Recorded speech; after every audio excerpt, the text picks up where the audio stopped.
Hello once again and welcome to Save Your Bacon, an advice comedy podcast where we think we're helping. My name is Will. And my name is Toothless Zane, and just to show you how much we care, we both have paper master degrees in therapy taped loosely to our walls, much like the teeth taped loosely to the inside of my mouth, so you can tell that we're both professional and self-sufficient. That's right, Zane. Hey, I was wondering, you kind of alluded to it a bit ago, I haven't the faintest idea what you're talking about. I was wondering if we could just go through the highlights of our week. Okay. That's all. You can start if you want, unless you want me to start. Yeah, no, I absolutely want you to start. You want me to start? Yeah, I absolutely. Yesterday, I made a bet with a friend. I was at a gathering, and I walked to the middle of the gathering, and I said, "Who wants to make a bet? They'll probably win $200." And somebody took me up on it, and it was that I have the next 30 days to lose 15 pounds. Hot dog. This is true. Yeah, or else I owe them $200. And if I win, I only get 20. So that is my highlight. I ran 3 miles today, did some core. Have not eaten very much. Got the rumblies. You might hear it over the microphone. Yeah. That is mine. It is time to break the ice and tell us about Toothless Zane. Oh, well, I was going to start off by saying I, too, am a little hungry because I haven't eaten much. Can't really eat much through... Oh, yeah, we already know. I'm apparently toothless. Over my weekend, we're holding the 48-hour film festival here at Emerson College. We were filming a film. Long story short, middle of our film, Zane goes lightheaded, falls to his hands and knees, faints, boom, lands on face, knocks out 2.5 teeth. Gonna need 2 to 4 fake teeth now in my front face, but I got stitches in my face. Oh, wonderful noise for everybody's ears. Stitches in my face, swelling of the lips, lacking teeth, and I just feel good to go. Get it out of my system. I'm only laughing because we wouldn't be here unless you were good to go. I texted Zane. I'm like, that's hey, not when's a true. good time I would do this even if it was like I was in the worst possible state. Like I was under a lot of anesthesia in the hospital, and I was in so much pain, and I literally turned to my roommate and I said, put on this really annoying song that's like When There Is Trap. It's like When There Is Trap, and it's hilarious. I turned to the guy that was working on my teeth and I said, "Bud, I know a lot of people probably do things for themselves during this time. I'm playing this song for you. I'm playing this song to entertain you." I'm talking to the guy working on my teeth. Also, didn't realize it until afterwards. We were playing it loud enough that everybody that was in the ER heard that song. Yeah, ears are a lot smaller than people think. Yeah, but I mean, Zane, are you telling me the truth? Are you good to do this? Of course. Yeah, of course. I genuinely feel good to do this. Wow. All right, there you have it, folks. I'm allowed to laugh at it now. Yeah, He's good to go. I'm so good to do this that I can kick us off if you want me to kick us off. Yeah, I love that. Could do it. Yeah. This question comes from Reddit user Torrort, and the question is, I've just accepted a $150 million donation, and I think it may have been a bad idea. How do I give it back? Context? Nope. I $150 million donation. Where do you get $150 million donation? What do you think he was probably doing? Well, you got to think of it this way. They didn't say like I gave a $150 million donation and oh man, I wish I hadn't done that. They said they accepted a $150 million donation and they're like, maybe I shouldn't have done that. Like if I had too much money on my hands and I was like, here's $150 million for cancer research, do you think that one of them would turn to me and be like, I don't know if we should take this? Like, there's no way that's a reaction. This makes me feel a little dirty. You know, it makes me feel a little grimy to take your 150 cool mil. I mean, do you think that it maybe we're digging back to our roots and we might have stumbled upon another GoFundMe and he realized it was bad only after he received $150 million? There is a thing that I just read in the comments of the Reddit question that I think is actually a hilariously possible outcome to this scenario. Okay. You know the spam emails you get that's like, hello, I'm the Prince of Nigeria and I need you to send me all the money that you have? He is the Prince of Nigeria who just kept on sending 150 mil. What if like someone was just like super into it and sent him $150 million and he's on the other side, he's like, oh my god, someone sent the money. Oh god, now what do I do with this? Buy food? for everybody? I don't know, man. I'm not really the I'm Prince of not. Nigeria. I'm just Cool Dan. Yeah, okay, that's good that you made that qualifier because I was unsure of what exactly the mild accent was that you were trying to throw out there.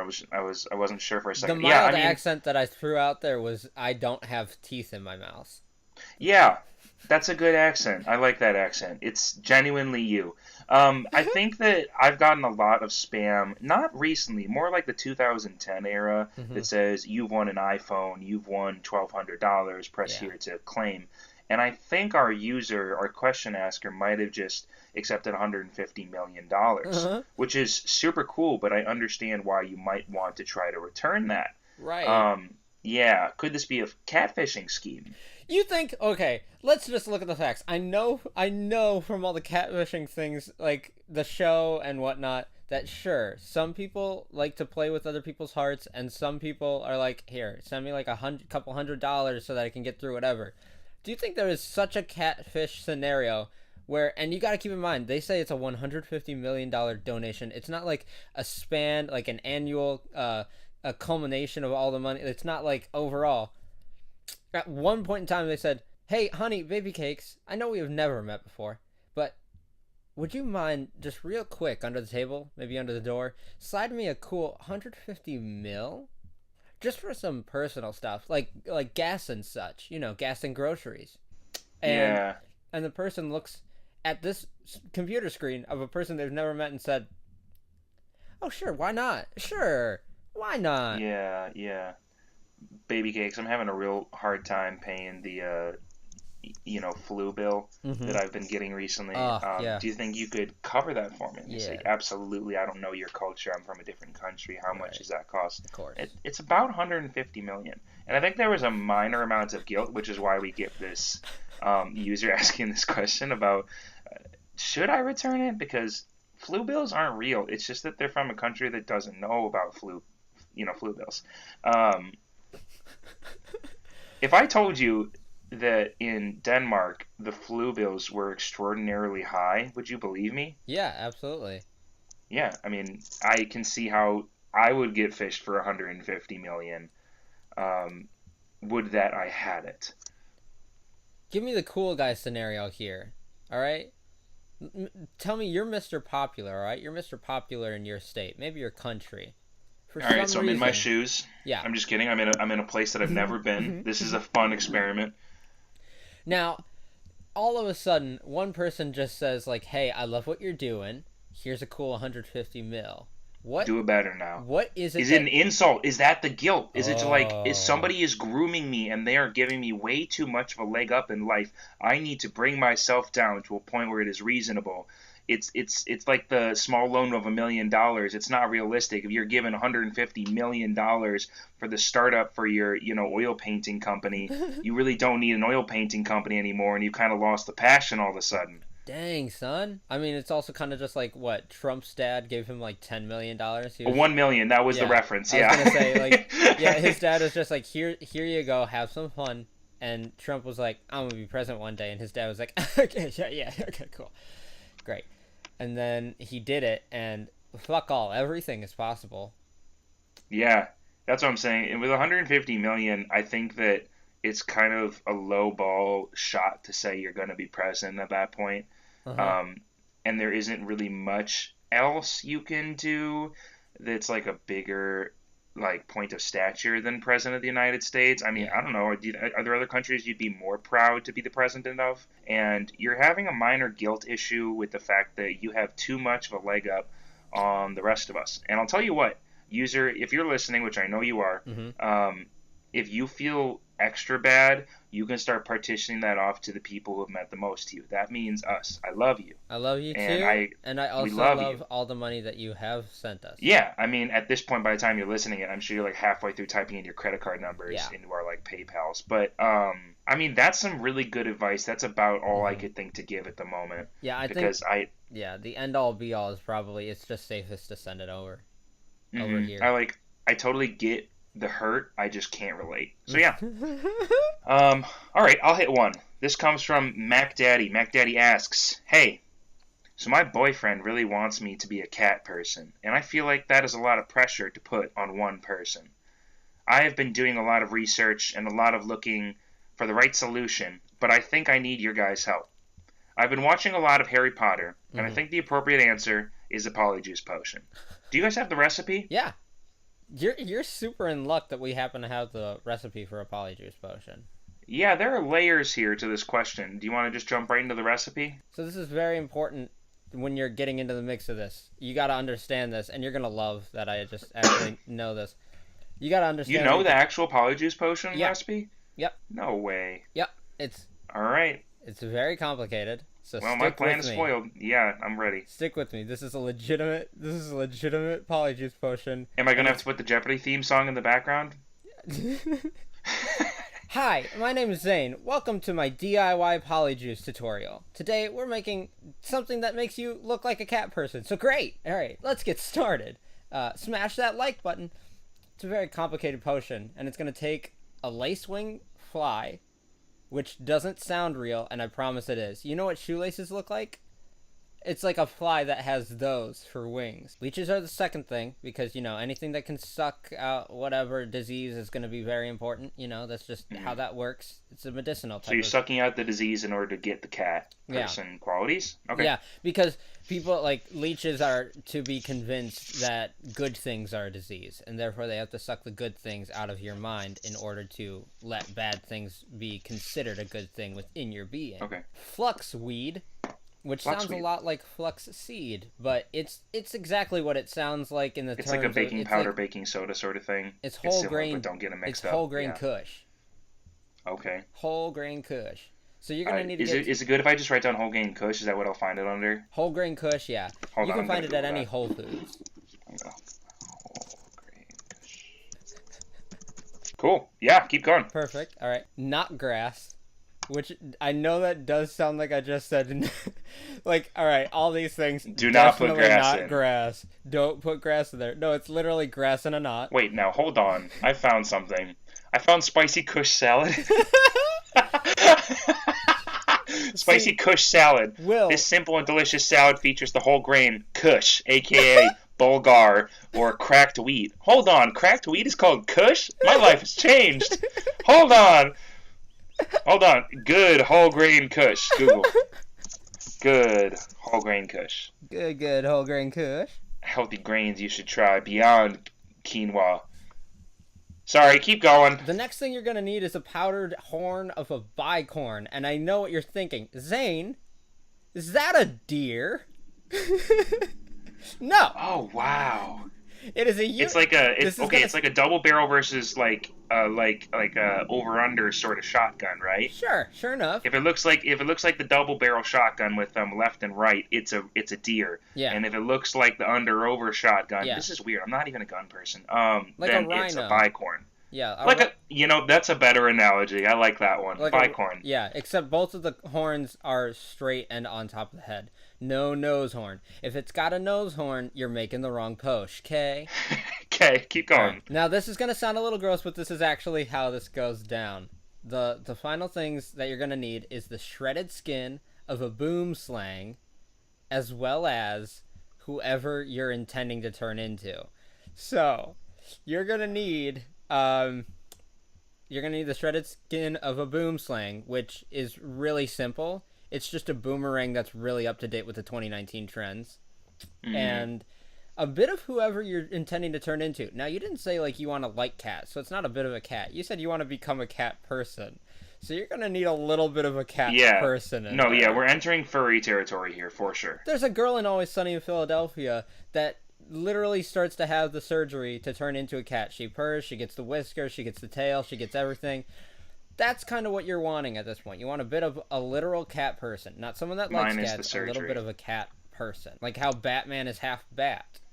You want someone that's half cat. So, I mean, obviously we helped Mac here by giving the full ingredient list for the potion. But really quick, I might have a question in that my boyfriend really wants me to be a cat person. I feel like that's a lot of pressure to put on one person.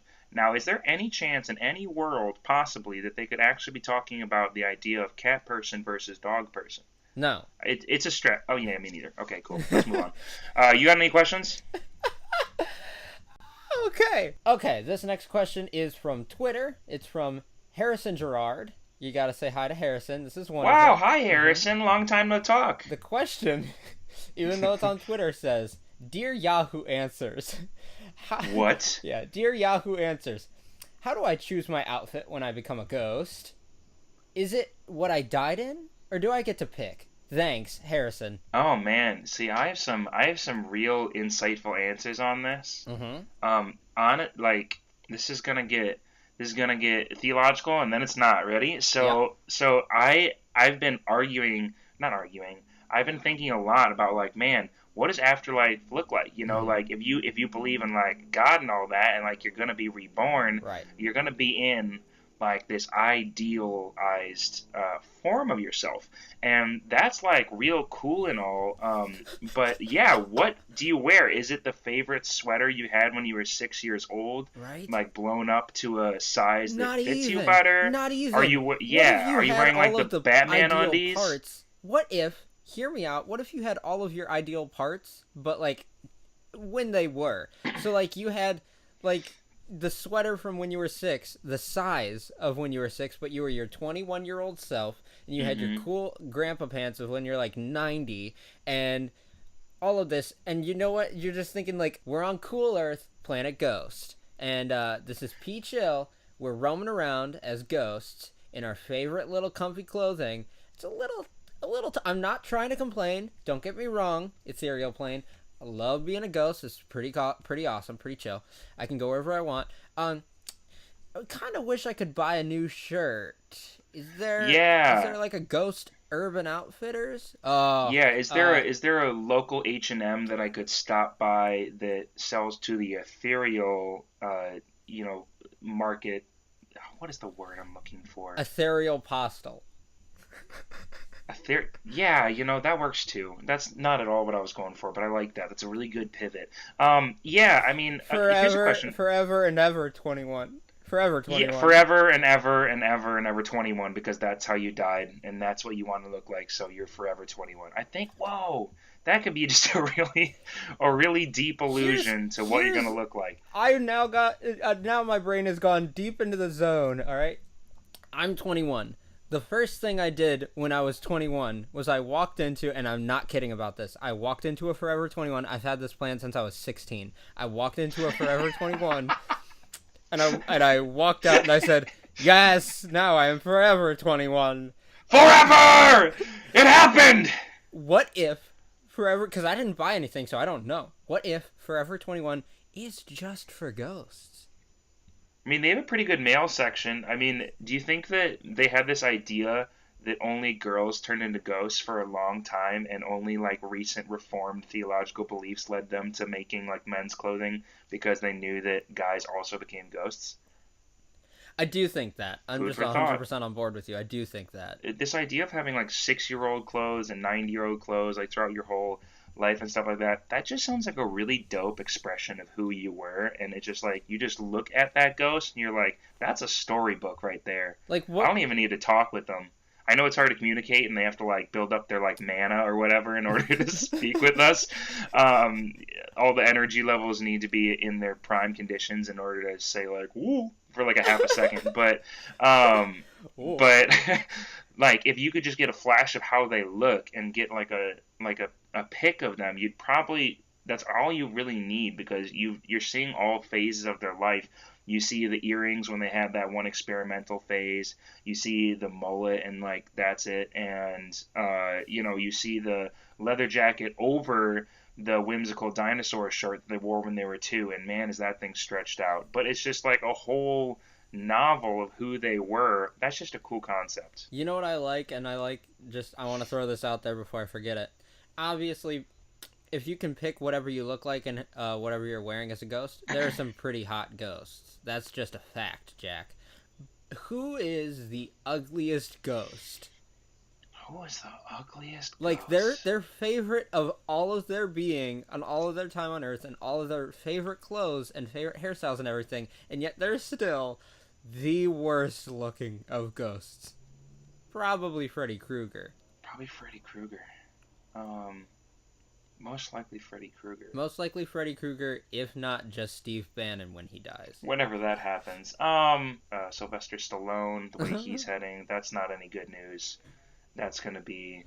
What if Sylvester Stallone's outfit is literally just the boxing shorts and boxing gloves? As a ghost? I mean, that's definitely it. Yeah. That's literally it. It's not gonna get better than that. I got a question here. So this comes from Cassidy Jackson. Thank you, Cassidy Jackson. She writes, Will and Zane, I love your podcast. Can't wait for more content! ! Love you. Just wondering. Yeah. Just wondering, do you guys ever feel like a plastic bag drifting through the wind, wanting to start again? Because I do, frequently, and I just don't know how to cope with these thoughts. Sad emoji, fist emoji, crying emoji. Mm-hmm. Please help. You know what? Sometimes I do feel so paper thin, like a house of cards, ready to start again, wanting to start again, rather. It all just comes with the territory. You know, actually, I feel like I'm ready to start again on having all of my teeth. That hasn't gone away since the beginning of the episode. You're gonna drift from your house to the hospital, and then back from the hospital with new teeth. Still like a plastic bag back to your home. Exactly. Sometimes you just gotta drift through life, BB. It's like, if you want legitimate advice, I legitimately was super calm and collected through all of the process in the hospital yesterday. I should state that when we're recording this, I was in the hospital for this yesterday. Wait, what? Yeah, I was in the hospital. Oh, yeah. This happened yesterday. Yeah, you were in the hospital yesterday. Yeah. Yesterday, I messaged you, and I'm like, hey, do you want, like, are you ready to record? Like, what time today works for you? I said, maybe no podcast this weekend, and you said, that's okay, it happens. I said, yeah, check Facebook. It does happen. And you said, like, oh my God, what happened? Yeah, because I didn't believe the fact that on Facebook, it literally just said, I blacked out, fell, and now my face is destroyed. Yeah. Yeah, but it's just one of those, like, the whole time I was there, I was just cracking jokes with everybody, because it's every bad thing is just so temporary that it's just, even in the moment, it's just so dumb to overreact and worry about it. And I mean, this could just be a me thing that's somehow immune to, like, worrying and panicking about, like, a bad thing, but just, like, in that moment, I was just cracking jokes because I was like, okay, so, like, a week to a month from now, I'll just have teeth again, and great. So I just started. I think literally that's the advice. I mean, it definitely is just a you thing that can do that. I mean, I'm trying, Zane. I'm trying to be the positive person that you are.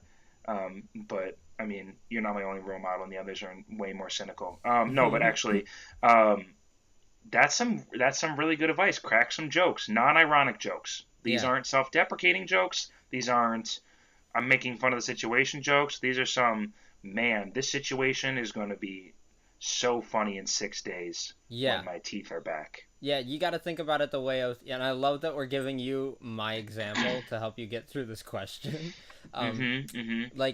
Like I said, like a week to a month from now, because I don't know the logistics of it, I'll have like a full set of teeth again, and great, it'll look fine, normal, whatever, terrific. So, during this scenario, I took advantage of it while it was on my mind. I was like, hey, film me pretending to be Harvey Dent when the Joker walks up to him in The Dark Knight in the hospital scene. And so we got that. We got me just be like, where's Rachel? What'd you do with her, Rachel? And then and this is in the hospital, right? Yes, that's in the hospital. Yeah, there's also a scene where they couldn't get the gurney up the elevators in the class building, so they had to bring me down on a chair. And when they brought me down on a chair and we get down there, Paul's got the camera, and I tell Paul, film this. And I ask him, is it okay if, like, really quick, since no one's in here, if I freak out, like, I don't know what the hell's going on? And they said, I mean, yeah, go for it. And I just started yelling, like, let me go. What's happening? You don't know what you're doing. Let me out. And it's just like, we got all range, all Zane character all through the day. We got the Kaiser Soze thing from Usual Suspects. We got the Eric Andre thing when he's in a neck brace in his show. So just to be clear, for those of you who aren't entirely following, Zane is saying moments after he got done blacking out, losing multiple teeth. The second I woke up. The second he woke up. And there was like they couldn't get the gurney into the room at his school, so they put him on a chair. And on the way to the hospital, he said, "Stop! I need to do a bit." Yeah. That is your advice. You're always in a bit. You're always in a movie. There's always a camera on hand. Hit the record button, baby. You're in it. You want to know the best part? So, for the 48 hour, we have a word that we have to use in the film. The word was fathom. You know, I don't know if you can understand me. That's not that bad. I was thinking it would be something like phlegm or something. Yeah, no, it's something just worse. Fathom. That's pretty good. Which is really hard for you to say all of a sudden. Yeah, I wake up from blacking out, and I look at them, and I start laughing, and they don't know why. Because I'm fine with it for some reason, because I'm just insane. I start laughing, and I just tell them to start filming this and take pictures so that I can remember this.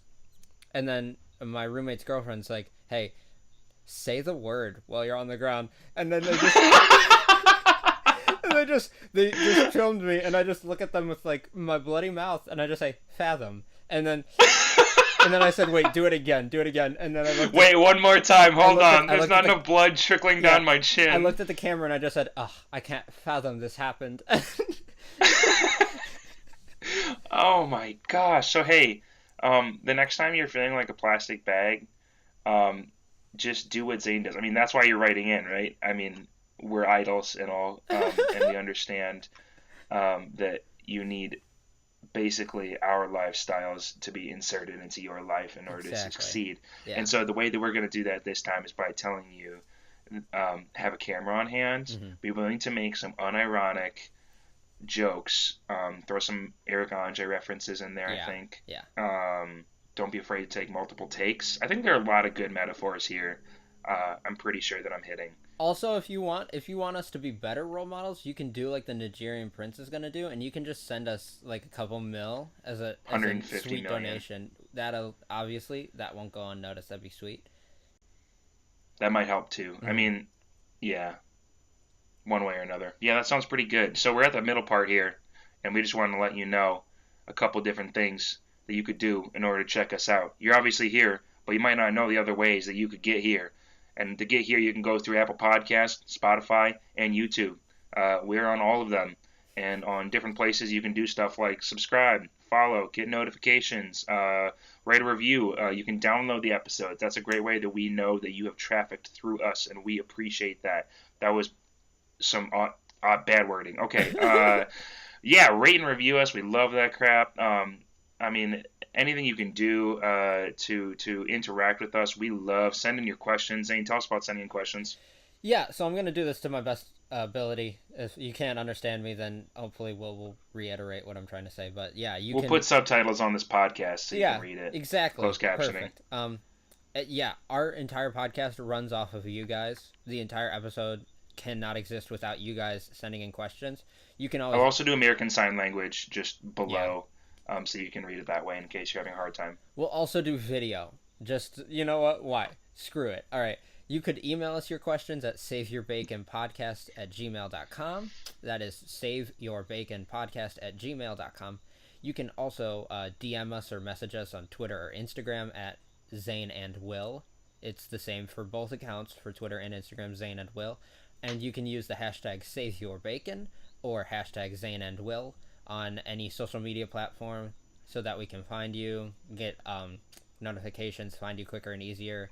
At all, just email is probably the absolute easiest way to get to us, but whatever works for you, we can work with. And just keep in mind, like, your feedback helps us improve, your questions helps us continue, your downloads helps us know that we're doing something right, and your word of mouth is what helps the show become more and more popular every single week. So thank you through the roof for that, and Underground. And that's a reference that I think only Will's going to get right now, but it's a wonderful song. Please, somebody out there, listen to the song Through the Roof, Underground. It's so bad, it's hilarious. Yeah, that's the one he referenced at the very beginning of the episode that very few people might ever get to, but there's the plug that we were waiting for. Yeah. Yeah, hey, I'm going to give you a question now. Okay. Are you ready? Yeah. Hey, so why don't you hit us with a question now? Okay, this question comes from Reddit user TheBananaman275. The question is, can I make the back of my hands dry enough to start a fire? It sounds like a cool party trick. Dry enough? Dry enough, yeah. I'm gonna break it to you just out of not personal experience, but a lot of friends who I think are really gross. Sorry. Like, people's hands get real dry. Yeah. I don't. I use moisturizer every day. I lotion my Nice face, plug. and I always have a little extra after moisturizing my face, and so it goes on the hands. But that's a weird, effeminate comment. But what I'm trying to say is, I have friends of mine. Their hands are cracked all the time, and then they just have bloody outside of their hands. So you're gonna think it's a cool party trick until you're just rubbing your bloody hands together, and people are gonna get very scared, and you won't be invited to the next party. Hey, you So it guys will want to see be this cool party trick? Starts rubbing hands together. Oh man, bleeding just blood profusely. again. Oh, and just blood again. No fire. I looked it up once and it started a fire. I promise. And they're just looking at you like, how is either of those outcomes a good one? Yeah. All right, I feel like the blood is better than if you set your hands on fire, because if you set your hands on fire, you'd be like, neat, huh? Oh no, now my hands are on fire. This is gonna be an obscure question to ask you, but do you remember Watsky, a Chicago rapper who had the music video of his 2014 song "Whoa Whoa Whoa"? And in that music video, his hand was on fire. Yep. Yeah, I mean, like, that was super cool. But when I saw that, I actually got anxiety out of the idea of what if whatever he was doing to keep himself from actually burning, because it was real, like, didn't end up working. Like, my hand is the thing that I am most.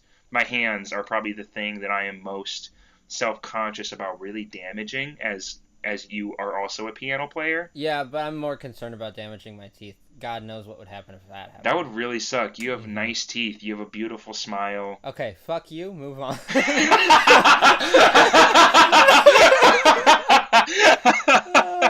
But man, I'm sure you do a really good job playing piano right now, Zane. Yeah, I try. Yeah, I mean, just the idea of a man sitting down in like some sort of rave situation. You can see some people snorting something on a mirror like 30 feet behind him, and he's a little bit of an outcast, and he's wearing a hoodie, and you see he rolls up his sleeve and he goes, "Hey, check it out, everybody!" And he starts vigorously rubbing the back of his hands.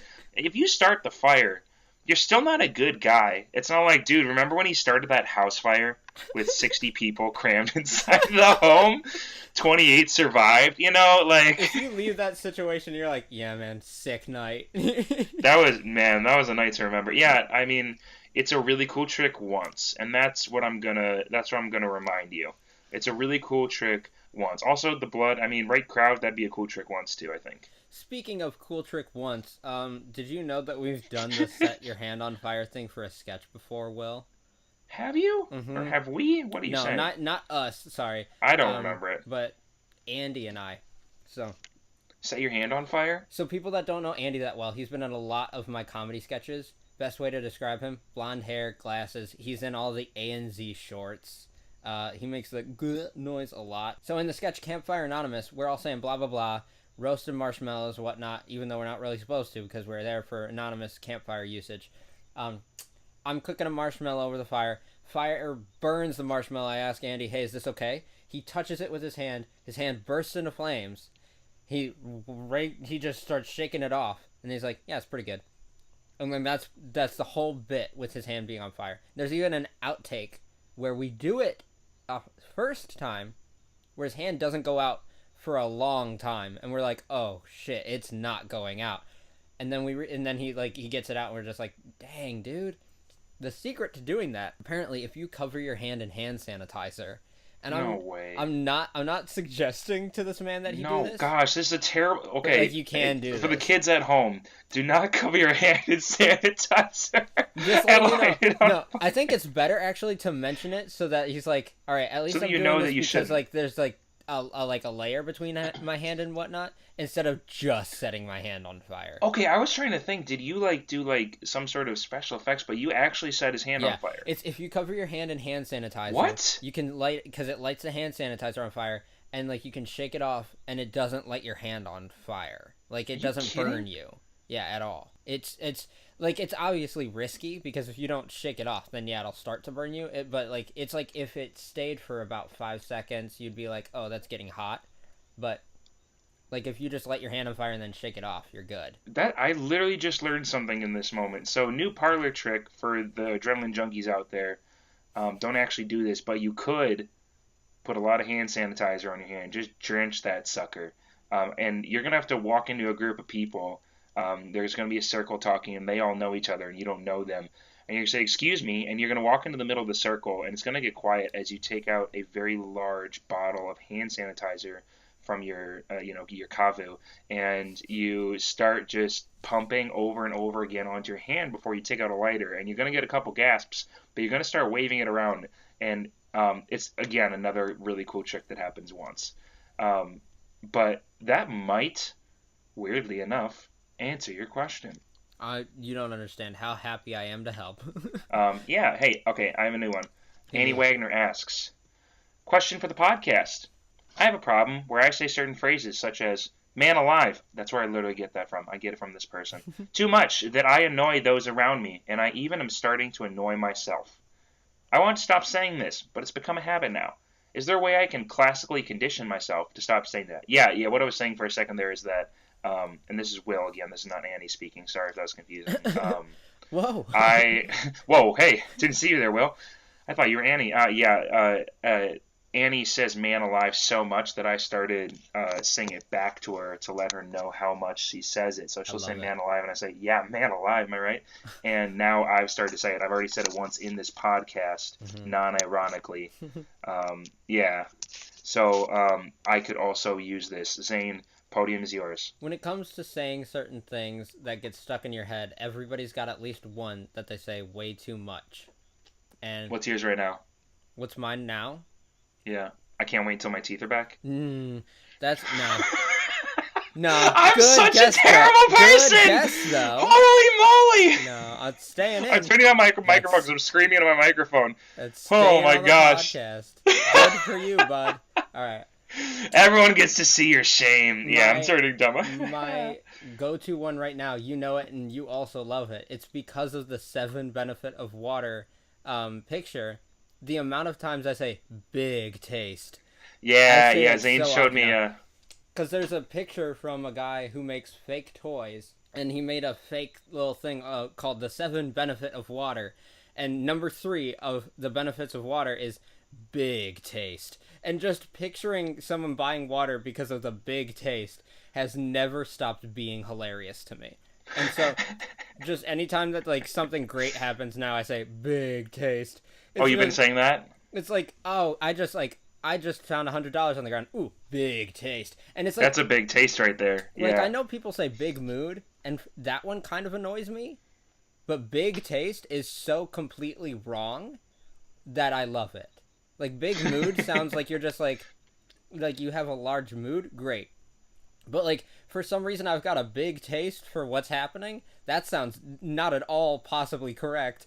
I love where this is going. Tell me more. Yeah, I think that's a really good conversation starter when we think just generally about things that don't make a whole lot of sense, and that's becoming more normal.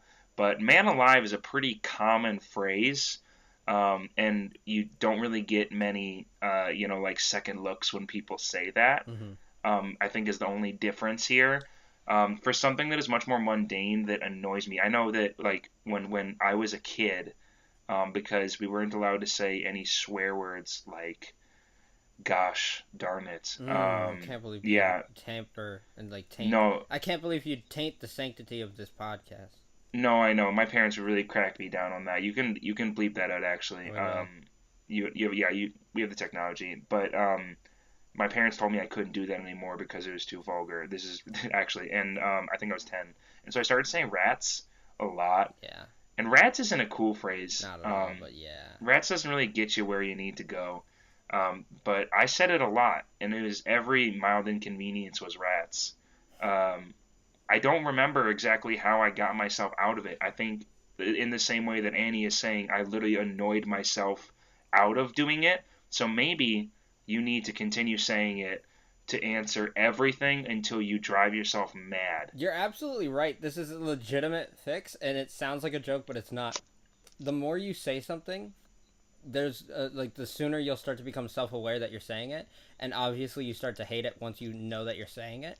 But at some point, you start self-consciously just making the choice to be like, all right, I'm going to find something else to say. And then you're going to find something that you love, and then you're going to forget about it. And then once you start to realize that you're saying that still, too, the cycle continues. It's a sad little cycle, but like as soon as you become super self-aware of it and you find something that you're like, okay, this is a nice alternative, it just starts to fade itself out. Yeah, yeah. Especially like for me in the Christian world, there's lots of alternatives to things that we'd rather say when things mildly inconvenience us, as you can imagine. And there have been some ones that have really annoyed me. One is, I don't know if you've heard of this one, Zane. It might be a Midwestern thing. Not that you're not from the Midwest, but you live in Yeah. Boston now. But it is my Lanta. Yeah, of course I have. You've heard of that one? All I the hate time. it. Yeah. I hate it. My friend It's Aaron says it all the time. I'm so sorry. No, Yeah, you're I good. had people from my last college who would say that, and it would drive me mad, and I felt like my parents when I kept on saying rats. But the one that I've recently taken up is it sounds just like I'm cringing even thinking about it because I didn't realize until somebody pointed out to me, looked at me with an exasperated look, and said, "You actually say holy buckets?" And it's like, ugh. Yeah, it's real bad, and I hate it now too. Um, so, I mean, yeah, you could just continue saying it until you enrage yourself. I mean, not the most wholesome answer there. Is there anything else? I just looked up and got a fantastic answer of 101 great cuss slash swear word alternatives. The thumbnail of which is a 8-year-old girl wearing large horn rimmed glasses that says "Fooey, son of a monkey, fudge nuggets." I figure we go through a couple of these. Please, please. Instead of saying "man alive," you could try "dad gummit." Yep. I think that would really. I just kind of like got chills saying it because I think it's that great. Let's see.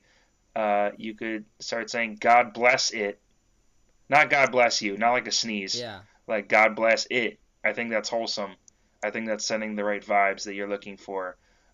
Here's number 19, Merlin's pants. Ah, Merlin's pants.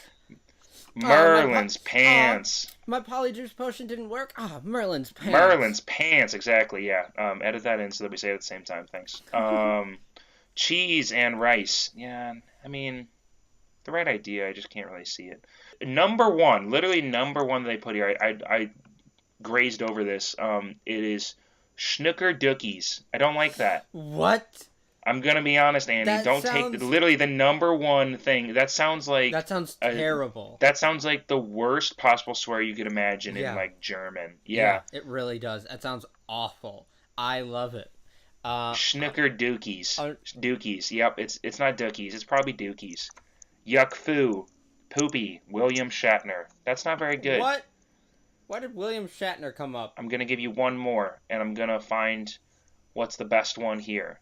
That one is I don't give a Donald Duck. And I like this because I think it fits in a really interesting category compared to Man Alive. Because Man Alive is like I don't know how to respond to that.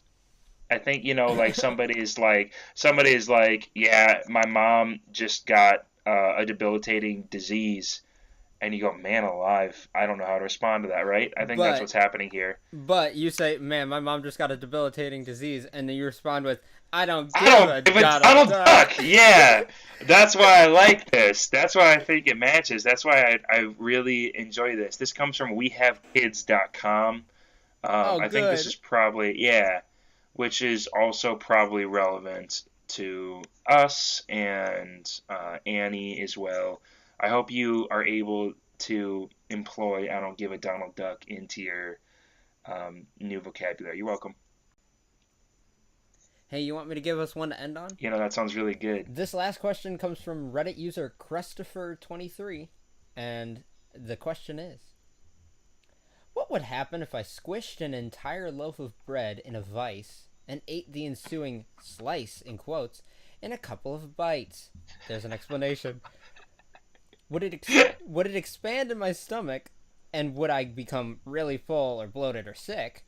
Or would it be just like eating a regular, albeit denser, slice and I would be fine? Well, my immediate thought was that we didn't just not have, leavened bread, and then one day we did have leavened bread. I mean, well, kind of, but I mean, what I'm saying is, before bread was airy, it was not airy, and that's what you're asking.